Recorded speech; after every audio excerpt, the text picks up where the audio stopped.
ही अशी शेवग्याच्या शेंगांची आमटी ना तुम्ही सुद्धा एकदा नक्की बनवून बघा. बनवायला खूप इझी आणि टेस्टला तर कमालच लागते म्हणा. पहिल्या शेवग्याच्या शेंगा कट केल्या. आता ह्या कट केलेल्या शेंगांना थोडा वेळ शिजवून घ्यायच्या. त्यासाठी एका टोपामध्ये थोडं पाणी घेतलं.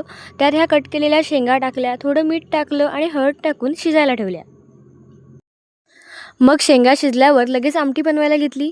गरम तेलामध्ये जिऱ्याची फोडणी दिली. त्यात बारीक केलेलं आलं आणि लसूण टाकली.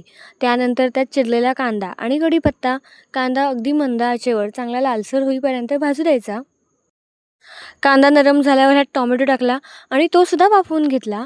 मग यात हळद, लाल तिखट, गरम मसाला, धने पावडर हे सगळे मसाले तेलामध्ये चांगले परतून घेतले आणि मग ह्यात ना भाजलेल्या कांदा खोबऱ्याचं वाटण टाकलं. हा सगळा मसाला चांगला तेल सुटेपर्यंत भाजू द्यायचा.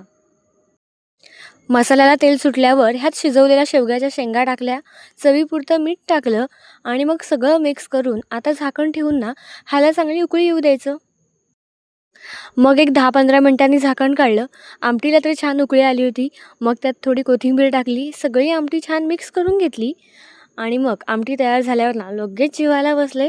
तुम्ही सुद्धा या जेवायला. बाय.